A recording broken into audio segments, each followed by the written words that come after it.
Muy buenas noches, mis queridos hermanos y hermanas. Que el Señor nos bendiga. Para los observadores que se estarán preguntando que se le olvidó la corbata, no se me olvidó, sino que pues ustedes saben lo que pasó anoche, que se me estaba yendo la voz, y entonces para sacármela en medio del tema, pues ténganlo ahí presente, ¿listo? Es por causa de eso. Ahí donde están les invito a que inclinen su rostro, vamos a orar. Maravilloso y eterno Padre, cuya morada es lo más alto y sublime de los cielos, en esta hora, Señor, le damos gracias por su Hijo Jesucristo, porque gracias a Él y por medio de Él hemos sido reconciliados con usted, al haberlo aceptado como nuestro único y suficiente Salvador. Amén. Le damos gracias porque esa muerte, Señor, a pesar de que fue hace más de 2000 años, hoy sigue dando fruto para su gloria y para salvación de aquellos que lo reciben. Padre, usted sabe que siempre es mi placer reconocer que aquí nadie es sabio, el único sabio es usted. Le ruego que nos conceda la sabiduría de lo alto a través de la persona de su Santo Espíritu, de modo que al abrir su palabra, Señor, puedan hacer alumbrado nuestras mentes, lo más profundo de nuestro ser. Tome esta vasija de barro, Señor, glorifíquese, se lo pido en el nombre de Jesús. Amén. Literalmente estamos en guerra, hermanos. El diablo no quiere que ustedes escuchen lo que queremos traer, lo que hemos traído para presentar. Porque quien lo acepte realmente va a entender el camino de la salvación, tanto para aquellos que nos han entregado como para aquellos que estamos dentro y estamos ahí luchando. Ayer lo que se hizo en nuestra presentación puede ser resumido en una sola palabra: Cristo y crucificado. Y vimos que en su muerte no solamente es para perdón de pecados, sino ¿para qué? Hoy no más usted. Para vencer. Para victoria sobre el pecado. Si usted no sabe cómo utilizar la muerte de Cristo para vencer, usted va a pasar mucho trabajo aquí. ¿Sí ven? Ahora, quiero, antes de empezar nuestro tema de hoy, concluir el tema de ayer con un párrafo bíblico que le va a dejar sellado lo que usted escuchó ayer. Y lo encontramos en Romanos capítulo 7. Recuerden que dijimos que Cristo, cuando se encarnó, se volvió el representante de toda la raza humana. Hasta tal punto les decía que la Biblia dice: estuve preso y me visitasteis. Y dijimos: ¿y quiénes son los presos? Pues los bandidos. O sea, toda persona que nace en este mundo le pertenece al Señor, porque Cristo murió por todos. Así que tenga mucho cuidado a la hora de hablar de alguien, así sea del mundo, porque nosotros los cristianos tendemos a que cuando ya no hacemos las cosas malas del mundo, entonces nos creemos mejores que los que están allá afuera, y no es así. Ninguno de nosotros es mejor que los que están allá, porque todos, tanto ellos como nosotros, tenemos la misma naturaleza caída. Y si usted está, por la gracia del Señor, en obediencia, es por el Espíritu Santo de Dios, no es por usted mismo ni por usted misma. Es por el Espíritu que nos ayuda a obedecer la voluntad del Señor. Así que toda la gloria es para el Señor, no hay nada en que nosotros nos podamos gloriar. Ahora, vimos que cuando Cristo se encarnó, ¿sí me están escuchando bien, verdad? Sí. Se hizo nuestro representante, y que todo lo que pasara con Él, pasaba con nosotros. Por ejemplo, les dije Romanos 7, pero para que entiendan este punto. Cuando ustedes sigan en este camino, todos hemos sido llamados a la santidad, y mucha gente está buscando eso de la manera incorrecta, todo por no entender. Mire cómo funciona la santificación. Vaya al libro de San Juan, el capítulo 17, y ahorita volvemos a Romanos 7, ¿listo? San Juan, capítulo 17. Lo que pasaba con Cristo, ¿pasaba con quién? Con nosotros, muy bien. Y Jesús sabía muy bien esto. San Juan capítulo 17, el versículo 19. San Juan 17, verso 19. Mire lo que dice. Por ellos yo me santifico a mí mismo. ¿Y cuál iba a ser el resultado de que él mismo se santificara? Por nosotros. Sí, pero mire lo que está diciendo el versículo. Por ellos, quiere decir, o sea, por nosotros, él se santificó a sí mismo. ¿Y cuál iba a ser el propósito de que él se santificara a sí mismo? Para que ellos sean santificados en la verdad. Entonces, todo lo que pasaba con él iba a tener una implicación en nosotros. Si él moría, ¿quiénes morían? ¿Están escuchando lo que estoy diciendo? Si él moría, ¿quiénes morían? Si él resucitaba, ¿quiénes resucitaban? ¿Sí ve? Y si usted no comprende ese enlace, esa unidad que hay entre Cristo y usted como ser humano, usted va a tratar de llegar al cielo por otro lado. Usted debe de comprender, por eso dice, y en esto consiste la vida eterna, que te conozcan a ti, el único Dios verdadero, y a Jesucristo quien es enviado. Así que si él se santificaba, ¿quiénes iban a ser santificados? Nosotros. Si él moría, ¿quiénes iban a morir? Nosotros. ¿Dónde dice eso? Vamos rapidito aquí para que no vayan a pensar que me lo estoy inventando. Vayan al libro de Colosenses. Ahora, cuando digo si él moría, ¿se acuerdan a qué? La muerte de Cristo fue una muerte a qué? Ayer lo leímos en Romanos 6:10. Una muerte al pecado, o sea, a la carne. O sea, cuando digo que si él moría, moríamos nosotros, ¿moría qué? El pecado que está en nosotros. Colosenses, el capítulo 2, versículo 20. Sino que esto que vamos a leer aquí es la faceta espiritual, y Dios mediante lo vamos a tocar tal vez mañana o el viernes. Mire lo que dice 2:20 de Colosenses: siendo que habéis ¿qué? Muerto con Cristo. O sea, si él murió, nosotros también morimos. Pero acuérdense que ayer vimos que para que esa muerte sea mía, yo tengo que unirme a esa muerte a través de ¿qué cosa? ¿De qué? Del bautismo. Cuando yo me bautizo para muerte, dice Romanos. Es decir, debo de bautizarme con la conciencia despierta que voy ¿a qué? A morir al pecado. Y eso vamos a tratar un poco más, porque el pecado tiene varios conceptos: transgresión de la ley, el que sabe hacer lo bueno y no lo hace, y todo lo que no proviene de la fe es pecado. Tremendo eso. Ahora, si leen ahí mismo en Romanos, ahí mismo en Colosenses 3, también no solo dice que si Cristo murió, nosotros morimos con él, sino también Colosenses 3:1, siendo que ¿qué? Ahí está lo otro. ¿Sí me están siguiendo? O sea, si Cristo se santificó, ¿quiénes eran santificados? Nosotros. Si Cristo moría, ¿quiénes morían? Nosotros. Si Cristo resucitaba, ténganme paciencia con esto, por favor. Ahora, después de que Cristo resucitó, ¿qué hizo? Ascendió, subió al cielo. Y si él subió al cielo, también nosotros. ¿En dónde dice eso? Efesios capítulo 2. Vuelvo y digo, estamos en la faceta espiritual. Para usted entender esto, aquí aunque lo esté escuchando, una cosa es oír y otra cosa es entender. Aquí solamente le está llegando la información. Para usted entender esto, usted tiene que partir de la cruz. Hasta que usted no muera con Cristo, usted no va a entender qué es estar con... Lo puede saber, pero no va a entender absolutamente nada. Efesios capítulo 2, versículo 6. Dice allí: y con él nos resucitó y nos sentó ¿en dónde? En el cielo, juntamente con Cristo. Así que mire todo lo que usted tiene que entender para disfrutar, que es este asunto de estar sentado con él. Según esto, ¿ya estamos sentados con Cristo? ¿Sí o no? Y si usted va, para los de la iglesia digo esto porque ya voy a empezar el tema de hoy.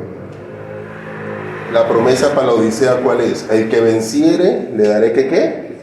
Si usted cree que hay alguna conexión allí, ahí se lo dejo para los que les gusta estudiar la Biblia, se deleiten desmenuzando. Ahora sí.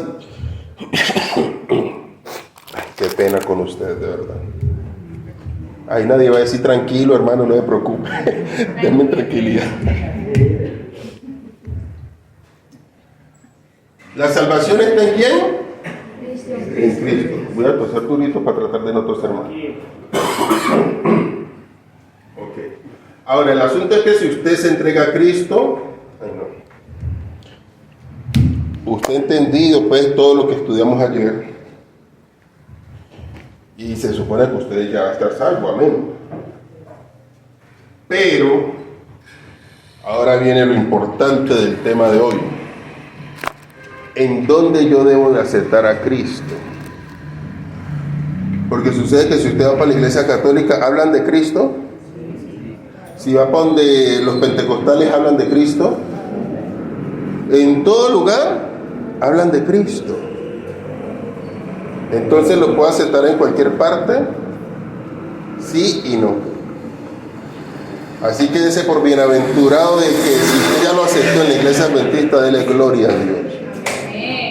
Que a pesar de que no estamos en el mejor momento proféticamente hablando, Dios hará su zarandeo y hará lo que tenga que hacer para que esta iglesia salga victoriosa. Amén. Ahora, mire lo que dice la Biblia acerca de la iglesia. Hoy puede ponerle como título la iglesia del Señor. En el libro de Primera de Timoteo, capítulo 3, para que Alan hoy se bautice convencido de que está haciendo la mejor decisión, no solo de entregarse a Cristo, sino ser miembro de la iglesia adventista del séptimo día.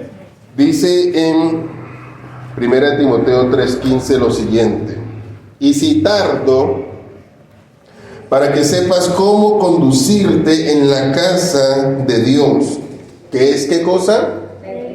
La iglesia del Dios vivo, columna y baluarte de la verdad. ¿Qué es la iglesia? Columna y baluarte de la verdad. Ahora, lo primero que quiero preguntar es, ¿hay una iglesia entonces según la Biblia? Claro que sí. Ahorita van a entender por qué hago este enlace entre Cristo y la iglesia. Y dice que esta iglesia es columna y baluarte de la verdad. Y entonces nos preguntamos, ¿qué es qué? ¿Qué es verdad? Muy bien. Vamos a ir un poquitico más adelantado. Salmo número 31, versículo 5. Salmo número 31, versículo 5. Dice allí, es un salmo profético. Aquí se están profetizando las palabras que Jesús iba a decir en la cruz. En tu mano encomiendo mi espíritu. Tú me has redimido, Señor Dios, de verdad. ¿A qué Dios se está refiriendo aquí?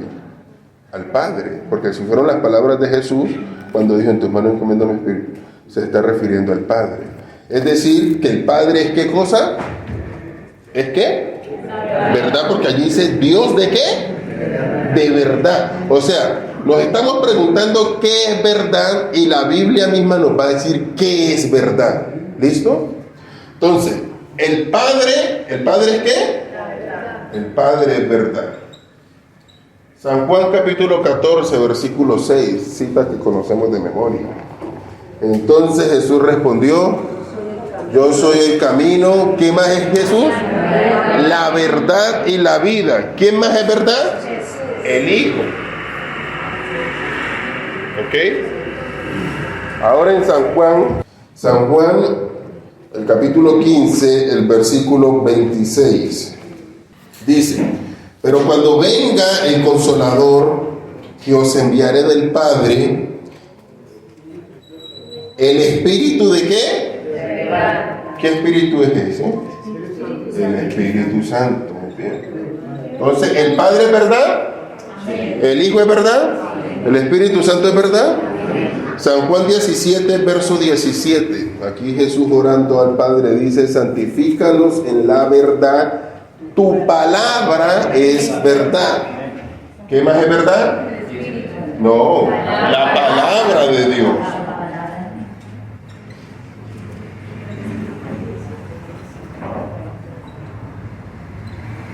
Y Salmo número 119. Salmo número 119. Y vamos a leer el versículo 151. Dice: cerca estás tú, oh Jehová, y todos tus mandamientos son verdad. Los mandamientos del Señor. Salmo número 119, versículo 151. Dice: cerca estás tú, oh Jehová, y todos tus mandamientos son, ¿qué cosa? Verdad. Así que si la iglesia es columna y baluarte de la verdad, ella debe de creer y enseñar todo lo que es, ¿qué? Verdad. Ahora, como la Biblia no le da nombre a usted de iglesia, usted no va a encontrar en la Biblia que la iglesia adventista es la iglesia verdadera, que la iglesia católica, que los... No, ahí no dice nombre. Entonces a usted le toca buscarla con las características que da.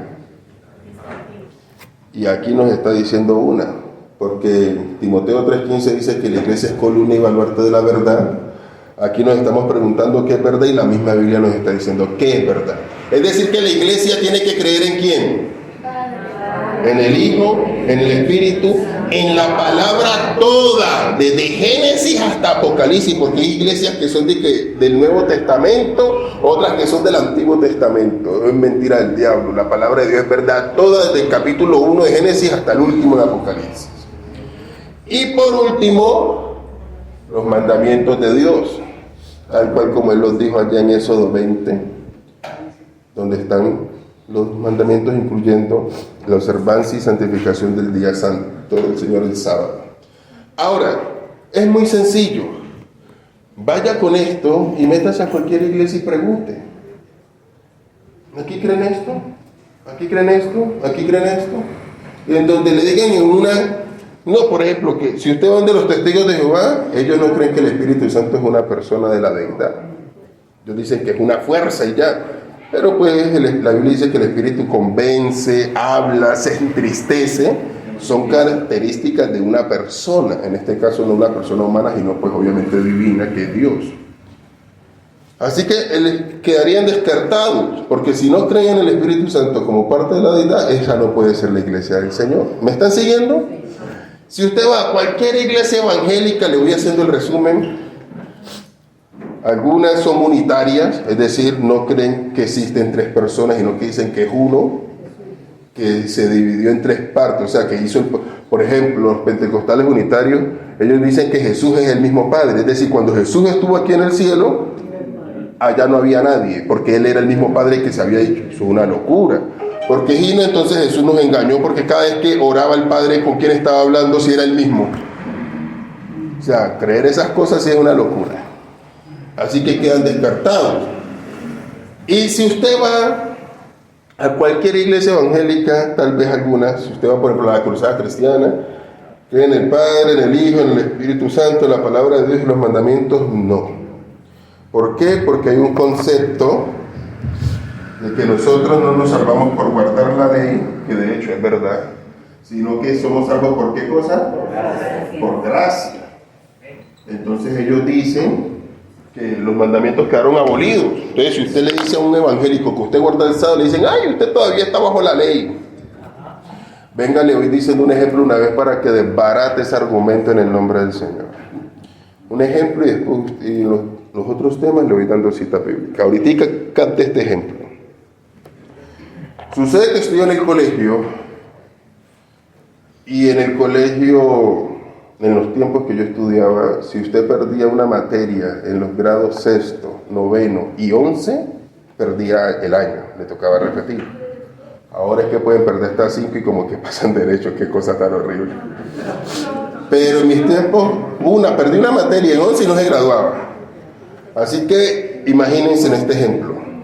Perdí una materia Por ende estoy perdiendo ¿qué? El año. Eso es estar bajo ¿qué?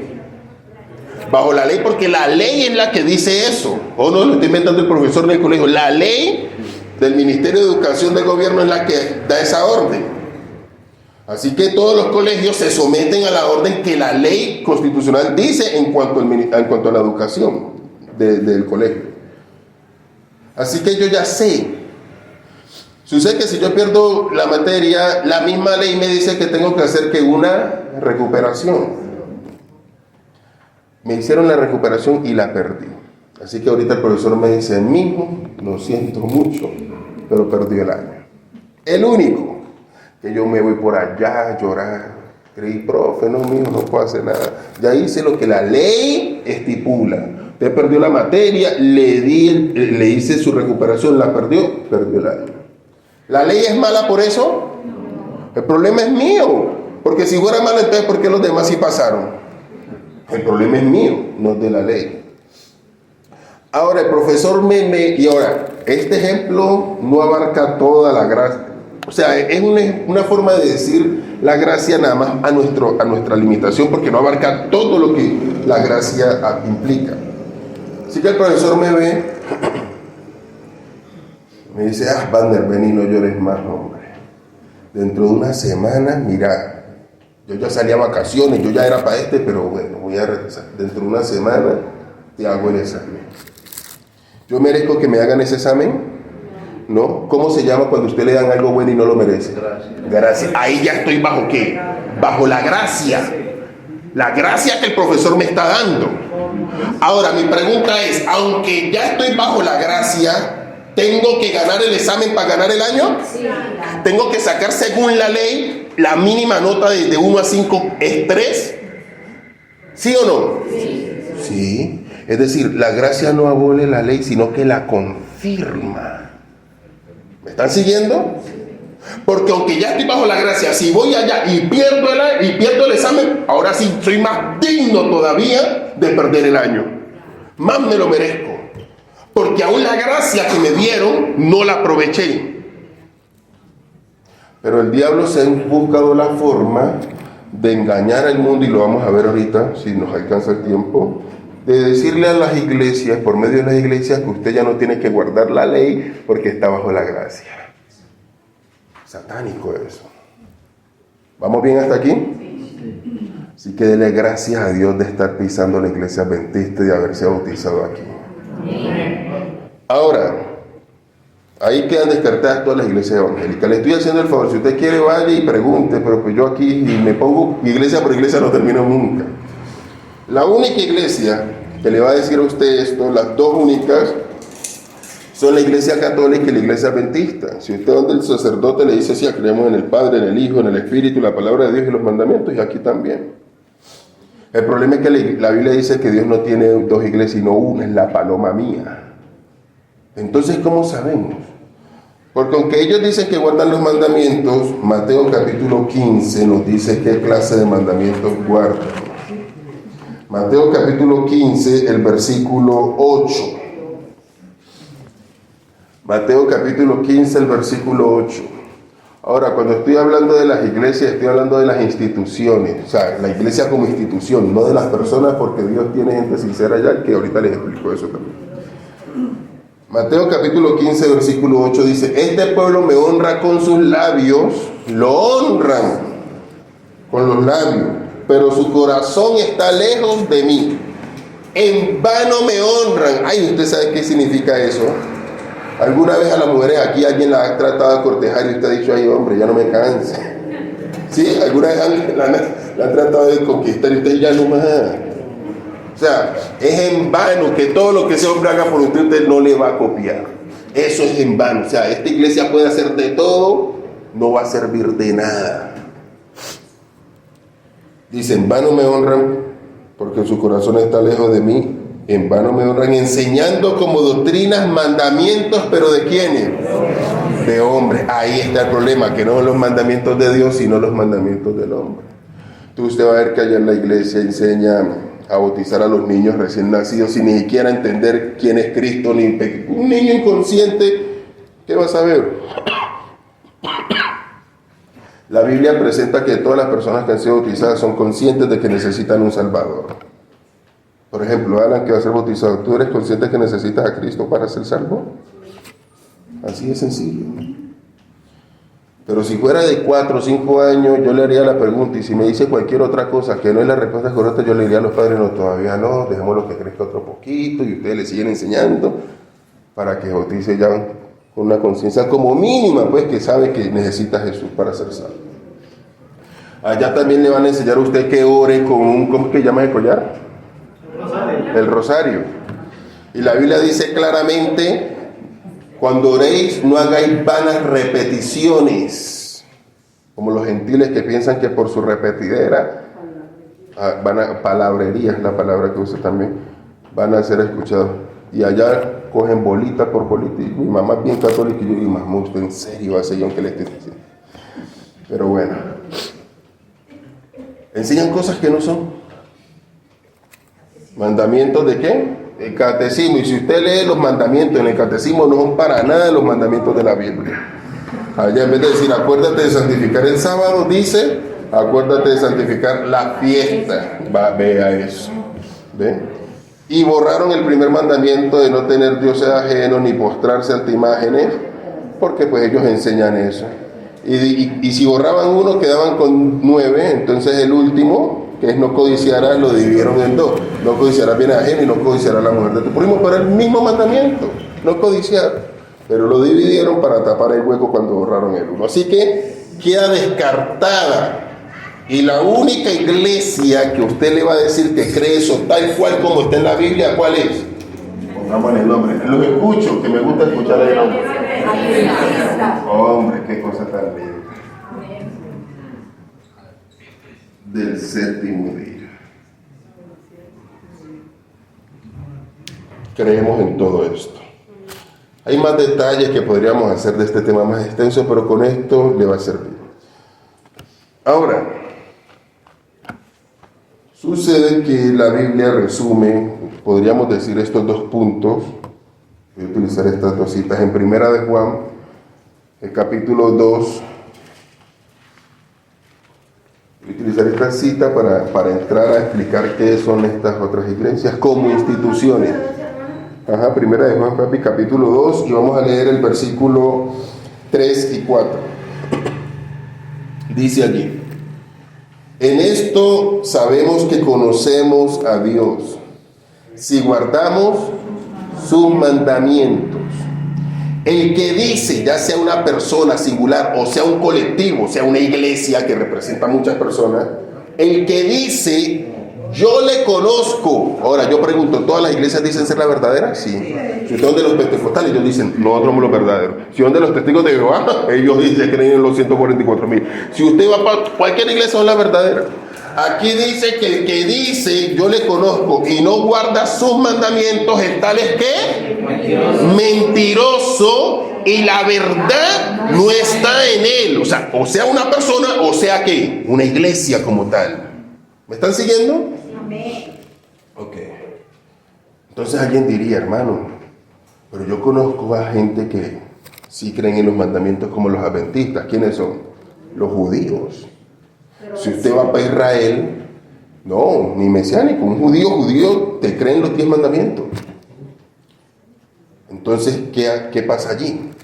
Ahí mismo en Primera de Juan 2, el versículo 22. Dice allí: ¿quién es el mentiroso? Mire que en ambas utilizan la palabra que, en la que leímos ahorita, dice que el que dice yo le conozco y no guarda los mandamientos es mentiroso. Y acá dice, ¿quién es el mentiroso? Sino el que niega que Jesús es el Cristo. Este es el anticristo, el que niega al Padre y al Hijo. Y ellos dicen guardar los mandamientos, pero negaron a Jesús, no creen en Cristo. Como institución, como Israel. Hay israelitas que han entregado su vida a Jesús como personas, pero como pueblo, a gente rechazó al Señor. Ahora, quedan descartados, porque aunque sí hablan de los mandamientos tal cual como están en la Biblia, incluyendo el sábado, no aceptan al Hijo, y si no aceptan al Hijo, no aceptan al Padre. ¿Me están siguiendo? ¿Cómo sabemos que no aceptan al Hijo? Porque ellos siguen haciendo sacrificios de corderos, porque no reconocen que Cristo es el Cordero de Dios que quita el pecado del mundo, para que les quede más claro. Ahora, ¿por qué les estoy haciendo énfasis en la palabra mentiroso? Aquí va a poner bueno este asunto. Sucede que el que dice yo le conozco y no guardo sus mandamientos es un mentiroso. San Juan capítulo 8, 44 nos va a decir quién es el mentiroso. Capítulo 8, verso 44. Dice allí, Jesús está hablando con los judíos y les dice, vosotros sois de vuestro padre ¿quién? El diablo. Y los deseos de vuestro padre queréis cumplir. Él ha sido homicida desde el principio y no permaneció en la verdad porque no hay verdad en él. Cuando habla mentira, habla de lo que él mismo es porque es ¿qué? Mentiroso y padre de mentira. Ahora escúchame bien. Si aquí la Biblia dice que el diablo es el mentiroso y acá dice en Primera de Juan donde leímos, vamos a Primera de Juan 2, capítulo 2, versículo 4. Mire lo que el mentiroso va a decir. El que dice, yo le conozco. Cuando dice yo le conozco, ¿a quién está diciendo que conoce? A Dios. O sea que el diablo va a tratar de decir que él conoce a quién. A Dios. ¿Por medio de qué? De instituciones religiosas. Y no guarda sus mandamientos, es mentiroso. O sea, ¿cómo se puede dar una persona cuenta que esa institución no es verdadera o que el que está atrás es el mismo diablo? Porque no guarda los mandamientos. Y en caso de los judíos, el que está atrás es el mismo diablo porque aunque dicen los mandamientos, no aceptan a Cristo. ¿Me están siguiendo? Sí. Es decir, el diablo levantó todas estas iglesias que ustedes ven por allí con el único propósito de engañar al mundo. Para que de entre tanta mentira la gente, y eso tiene un efecto tremendo. Hay gente que dice, no, son un poco de ladrones, yo por eso sigo a Dios a mi manera, en mi casa, porque han visto tantas cosas. La gente, o sea, este plan de levantar iglesias, oiga, por eso si lo estuviéramos viendo desde Apocalipsis, estaríamos hablando de algo llamado Babilonia. Pero bueno, vamos a seguirlo mirando desde acá. ¿Cómo sabemos que es verdad? En Corintios, yo les confirmo si primero o segunda de Corintios capítulo 11, confirma esta idea. Segunda de Corintios el capítulo 11, el versículo 13 al 15. Amén. Dice allí, porque esos falsos profetas, obreros fraudulentos que se disfrazan de apóstoles de Cristo, escuchen bien eso porque ahorita nos vamos a mirar algo bien interesante con nuestra iglesia. Se disfrazan como apóstoles de Cristo y no es de extrañar, versículo 14. El mismo Satanás se disfraza como ¿qué? Ángel de luz. Como ángel de luz. Así, versículo 15, no es mucho si también sus ¿qué? Ministros. ¿Y en dónde es que están los ministros? En las iglesias. Asimismo, no es de extrañar si sus ministros se disfrazan de ministros de justicia, pero su fin será conforme a sus obras. ¿Vamos bien hasta aquí? Y engañan a todo el mundo. Por eso la Biblia, hablando de Satanás, dice, fue arrojado a la tierra y sus ángeles fueron arrojados con él y engañan a todo el mundo. Dele gracias al Señor que usted está aquí. Amén. Ahora, hasta aquí quedamos claros de que el pueblo de Dios es esta iglesia. Amén. No necesito dar más argumentos, con los argumentos que he dado basta. Ok. Ahora vamos a hablar de la iglesia, la que usted y yo pertenecemos, la del Señor. Sucede que esta iglesia, que es de Dios, proféticamente levantada, no se la inventó un ser humano por ahí, no que se cumplió. No voy a entrar ahorita en eso porque pues no tengo video ni nada más escuchen. en el momento que tenía que ser levantada, fue levantada. Esa iglesia que cree en la verdad que la Biblia dice, tiene una condición. Y quiero hablar de Mateo capítulo 13 y vamos a leer el versículo 24. ¿Con qué objetivo estoy haciendo esto? Para que una vez que usted entre aquí, permanezca aquí, no se vaya a sacar aquí nunca, por la gracia del Señor. ¿Ok? Mateo capítulo 13, versículo 24 en adelante.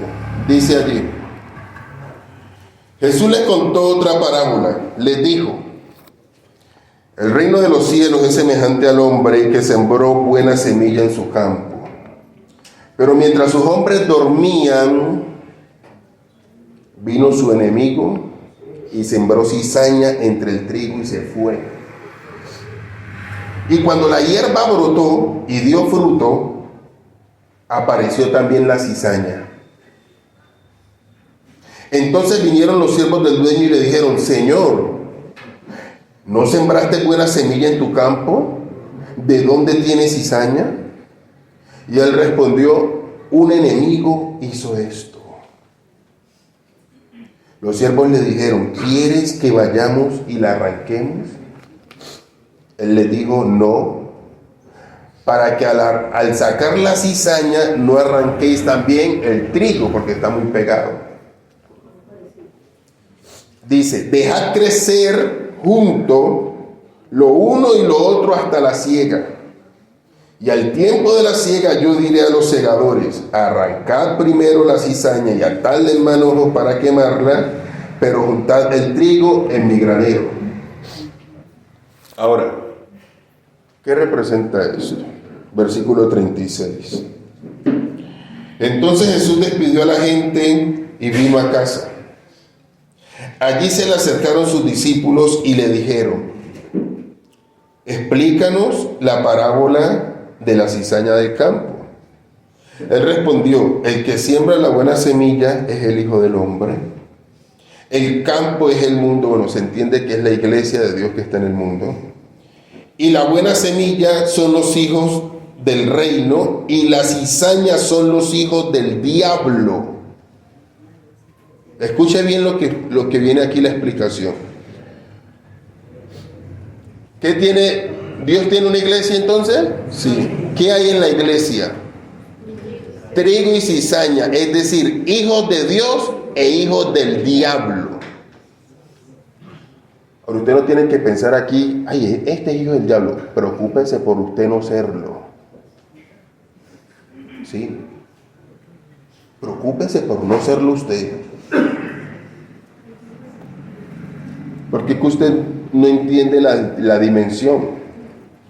Usted puede decir, si usted leyera, si usted hubiera estado en el tiempo de David, cuando mandó a matar a Urías, creo que llamaba, porque se acostó con la esposa. Imagínese el pecado.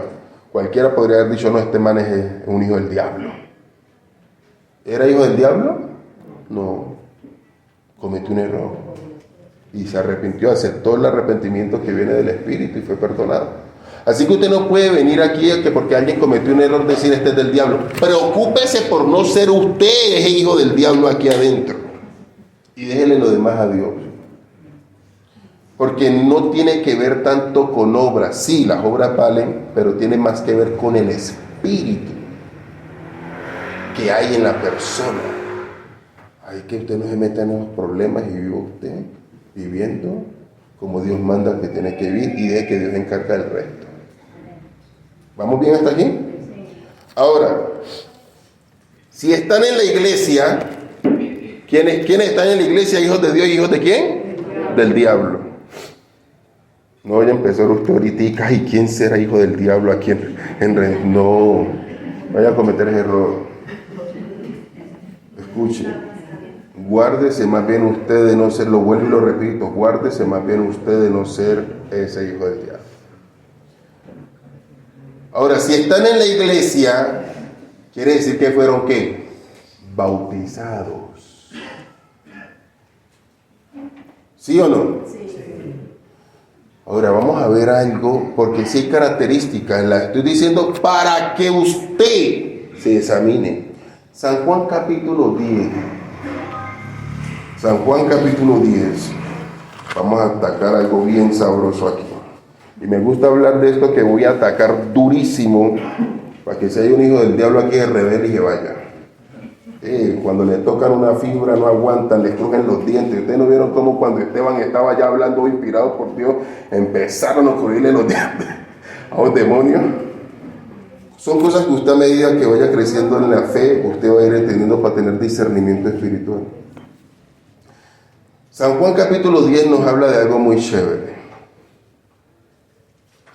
Verso 1. Entonces Jesús dijo: os aseguro, el que no entra en el redil, ¿qué representa el redil? La iglesia también.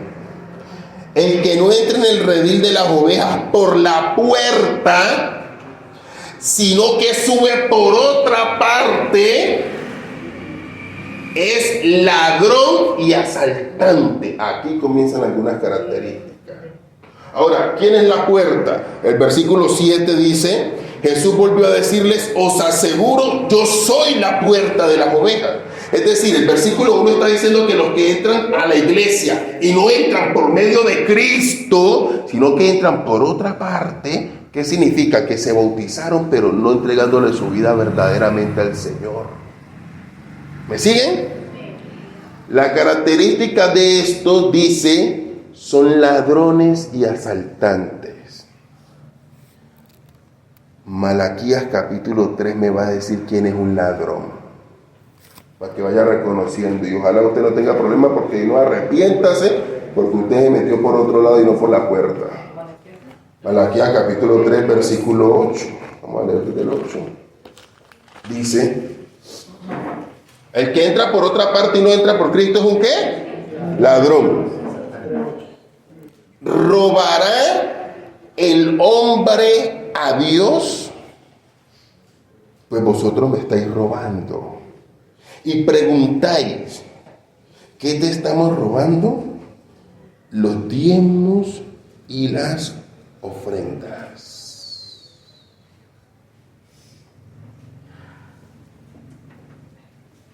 El que no diezma está ¿qué? No lo escucho. El que no diezma está ¿qué? Robando. El que no ofrenda está ¿qué? Ahora venga, le explico cómo funciona esto. Voy a darle un ejemplo. Cuando usted, ¿cómo yo lo digo? Lo voy a decir de esta forma. Todo el mundo dice que tiene fe. La fe viva, no voy a hablar de esto ahorita, sino para llegar a este punto.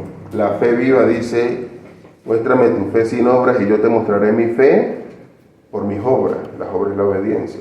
Aunque después vamos a ver eso un poquito, Dios mediante. Hay una línea delgada allí. Usted dice: yo creo que Dios es el creador. ¿Cuántos creen aquí que Dios es el creador del cielo, de la tierra y de todo lo que hay? Ay, nada más ese poquito. ¿Cuántos creemos que Dios es el creador del cielo y de la tierra?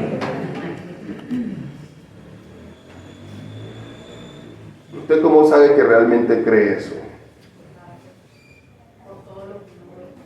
Miren. Ay, verdad que bautismo. Pastor, ¿cuánto tiempo me da? Unos 15 minutitos más. ¿O sí? Sí, vayas al instante. Escuche bien. ¿Cómo sabe usted que cree eso? Escuche bien esto, que lo voy a ir rapidito. Usted sabe, la Biblia dice que nosotros creemos ¿con qué? Romanos capítulo 10, lea esto para que entienda este asunto. Romanos capítulo 10.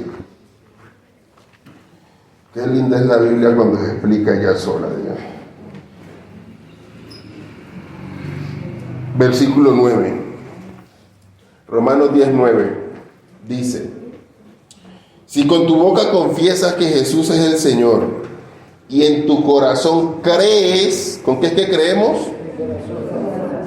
Pero si usted lee rapidito Jeremías 17:9, dice que el corazón suyo y mío es engañoso.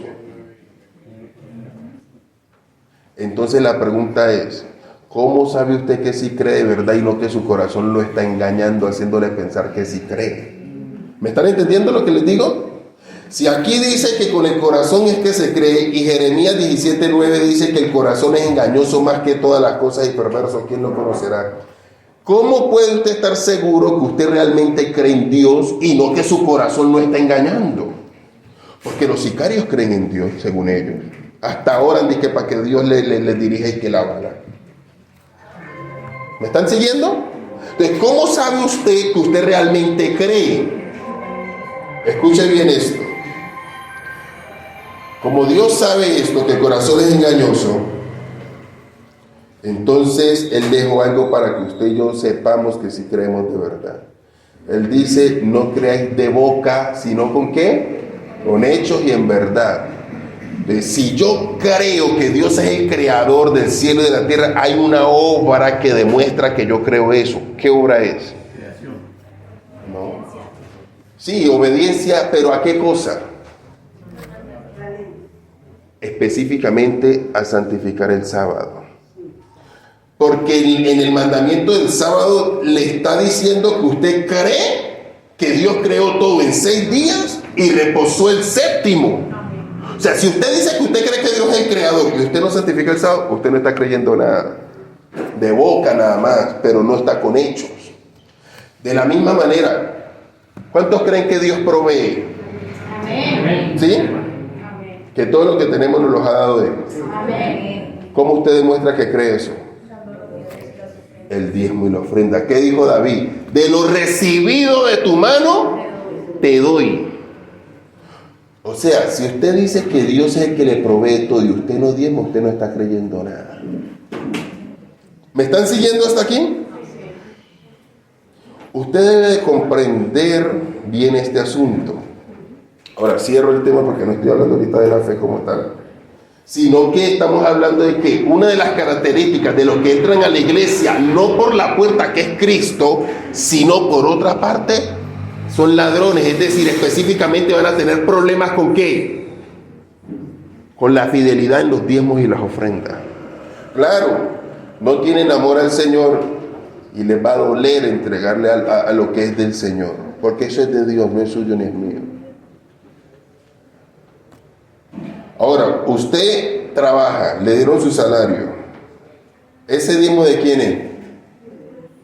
El diezmo de ahí, ¿de quién es? De Dios. Pero está en el poder de quién? En su poder.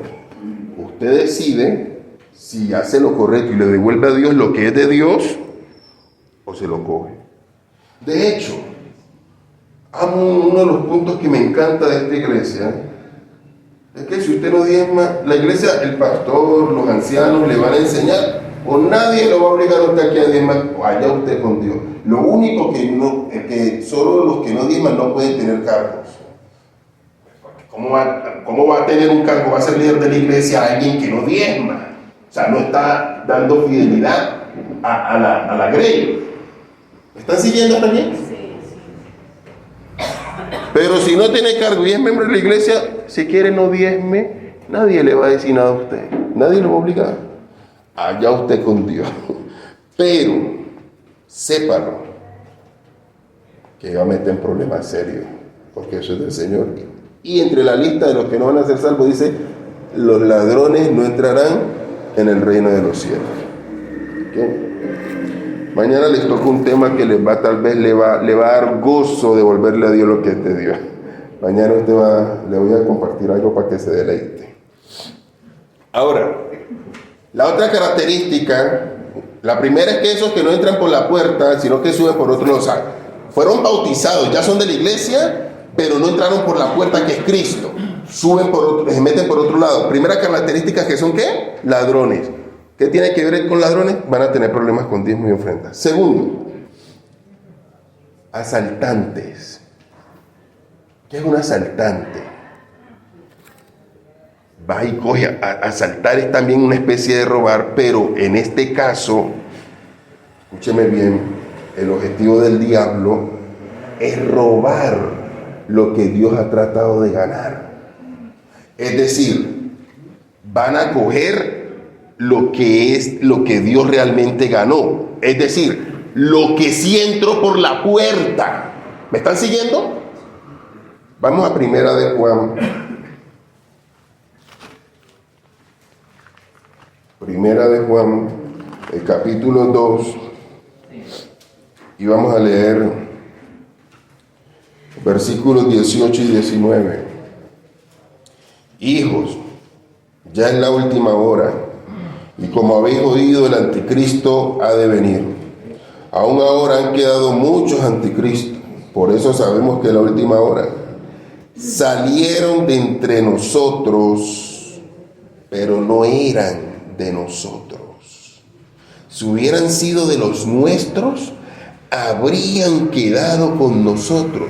Su salida demuestra que no todos son de nosotros. ¿Está escuchando? Es decir, esos que no entraron por la puerta van a querer arrastrarse a personas que sí entraron, porque son literalmente hijos del diablo, pero dicen que conocen a Dios. Acuérdense que el mentiroso dice que conoce a Dios y todo eso. Aún acá. ¿Qué significa esto? ¿En dónde se cumple esto que salieron de nosotros pero no eran de los nuestros? Hechos, el apóstol Pablo preparó a la iglesia con eso. Hechos de los Apóstoles, el capítulo... ¿Qué se me hizo? Dame un segundo. Capítulo 20. Pablo se está despidiendo porque iba a hacer un viaje a formar otras iglesias en otros lados. Y les dice en el verso 25, Hechos 20, 25. Ahora sé que ninguno de vosotros, a quienes prediqué el reino de Dios, verá más mi rostro. Es decir, yo a donde ustedes ya no voy a volver. O sea, yo voy a seguir haciendo la obra y por allá pues moriré.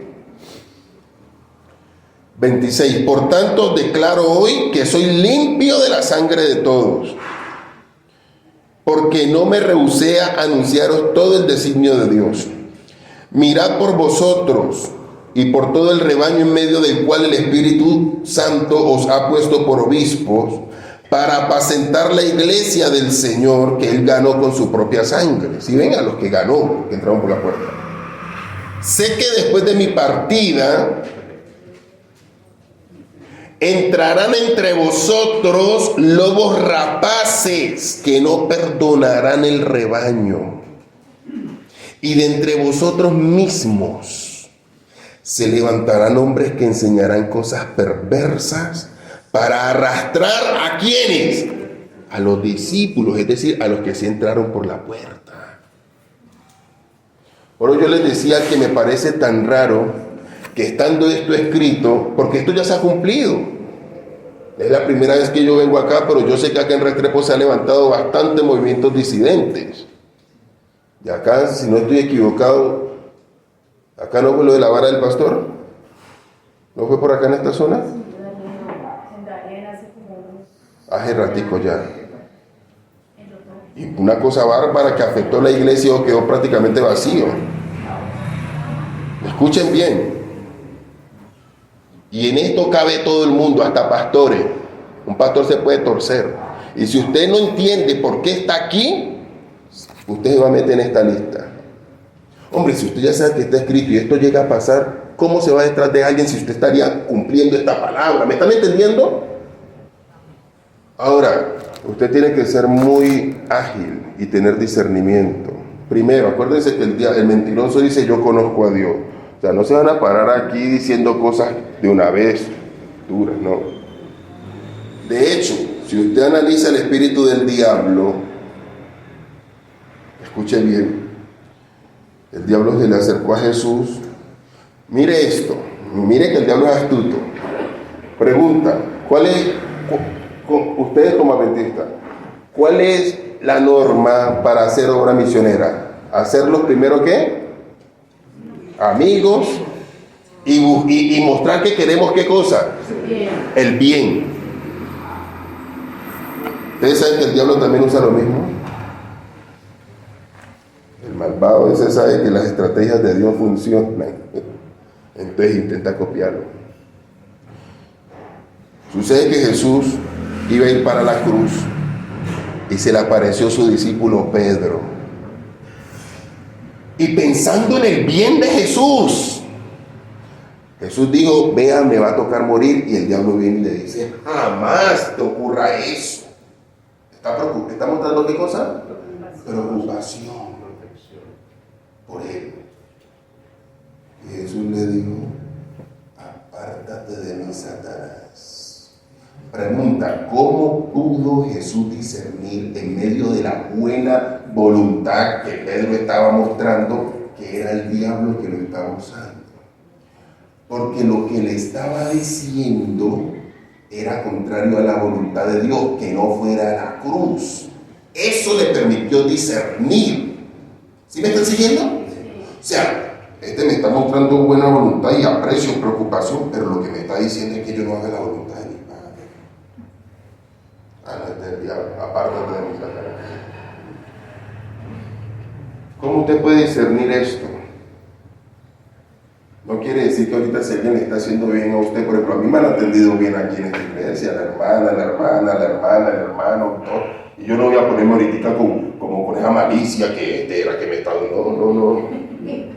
Porque, escúcheme bien, son cosas muy puntuales. El punto es que hay un objetivo. ¿Sí? El diablo utiliza la adulación, pero con un objetivo, y usted tiene que aprender a discernir eso. Ahora, escuchen. Sucede que si alguien se levanta, acuérdense que no son de los nuestros, y ¿qué hacen? Salen.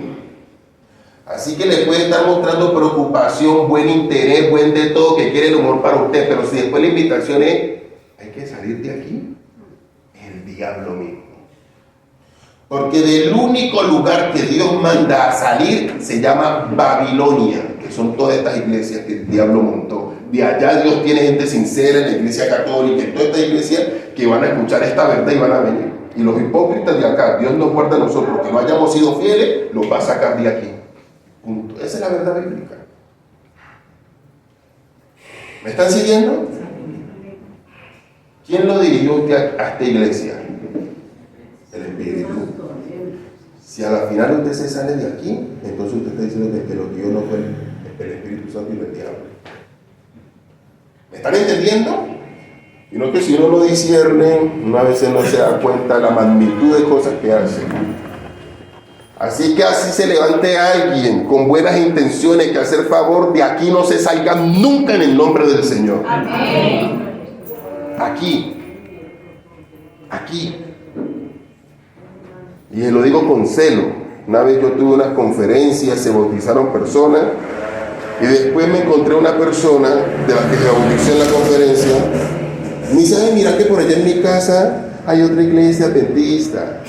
Y yo, así como llama verdad presente, y yo, era un grupo disidente que habían salido de la iglesia a la que yo permanecía y montaron su otra iglesia, y también tenía nombre de iglesia adventista.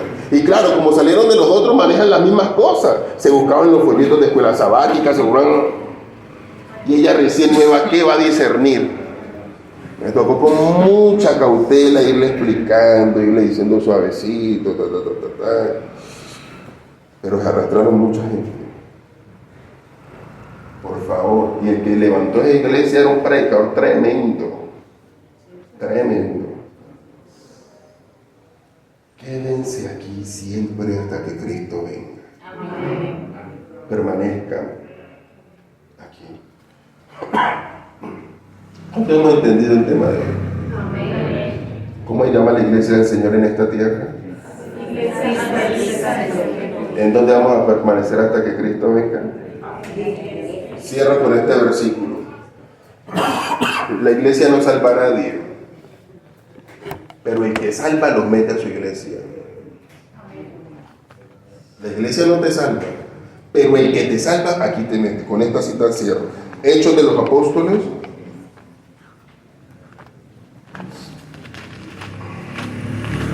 capítulo 2, versículo 47. Hechos 2:47, dice allí: alabando a Dios y disfrutando la simpatía del pueblo, y el Señor agregaba a cada día, ¿a dónde? A su iglesia. A los que iban, ¿qué? A ser salvos. A los que iban siendo salvos. Él mismo, la iglesia no te salva, el que te salva es Cristo, pero Él te mete a tu iglesia. Amén. Así que aquí tenemos que permanecer. El que tenga oídos para oír, oiga lo que el Espíritu le está diciendo a la iglesia. Y si hay alguien aquí, porque no conozco a nadie, me gusta, de hecho, me encanta no conocer a nadie, porque cuando uno conoce, pues a la gente ahí está, no conozco a nadie, que estoy hablando en el Señor. Pero si hay alguien aquí que está con ideas, que la iglesia, que yo no sé qué, porque son muchos puntos de estos espíritus que no son del Señor y que están en personas y que no entraron por la puerta. La crítica, todo es malo, van muchas cosas. Pero si usted está con esa línea, pare en el nombre del Señor Jesucristo. Frene. O si usted está visitando algún lugar que también hay que caca chévere, que yo no sé qué, entonces pare. Si estaba teniendo problemas con la fidelidad, devolviéndole a Dios lo que es de Dios, pare y comience a ser fiel. Yo no gano nada con decirle que diezme, yo no soy pastor. De hecho, yo soy obrero bíblico. ¿Ves? Yo vivo de la obra, de ofrendas que me dan los hermanos. Ahorita yo dije, tenga esto presente mientras que salen. ¿Se acuerdan que dije que yo estoy formando un ministerio de sostén propio? ¿Cómo funciona eso? Todo tiene que ver con la iglesia, me explico. Yo tengo un proyecto y tiene que ver con la iglesia. No es que yo en un lugar me voy a poner a reunir a hermanos de iglesia, no. Porque cada quien tiene que estar en su iglesia. ¿Sí me están siguiendo? Cada quien en su iglesia. El ministerio apoya a la iglesia. Es decir, por ejemplo, en Emanuel en Cali, yo estoy capacitando a la iglesia para hacer obra misionera. A la iglesia. Ofrezco retiros espirituales. ¿A quién? A la iglesia. Ofrezco vigilias. ¿A quién? A la iglesia. Todo es a la iglesia. No es que después yo empiezo a llamar a la gente en un lugar y yo mismo estoy haciendo mi grupo y empiezo allá que denme a mí y que lo que usted va a dar de diezmo allá, démelo a mí. Del diablo sería yo donde hago una cosa de esa. ¿Me están siguiendo? Por favor, permanezcan en Cristo y en la iglesia donde Él los metió. Ahí dice, y a los que van siendo salvos los mete ¿a dónde? A su iglesia. ¿Cuánto vamos a permanecer en la iglesia del Señor? Amén. Gloria sea al Señor. Vamos a inclinar el rostro y vamos a orar. Oremos. Maravilloso y eterno Padre que moras en los cielos, gracias. Gracias porque tu palabra es una luz que no nos dejas ser engañados, Señor. Y hoy nos has hablado claramente. Palabra contraria a esta, Señor, sabemos de dónde vendría. Porque todo lo que se ha hablado ha sido conforme a un escrito está. Yo te ruego, Señor, que nos confirmes en la fe que aceptamos cuando fuimos bautizados, de ser fieles a ti, conforme a las enseñanzas y la doctrina que recibimos de la iglesia que tú mismo formaste.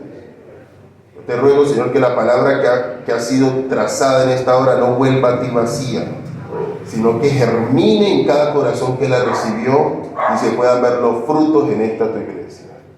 Gracias por habernos hablado. Bendice, Señor, el acontecimiento que habrá en este momento de un bautismo, en el nombre de Jesús. Amén. Que el Señor les bendiga.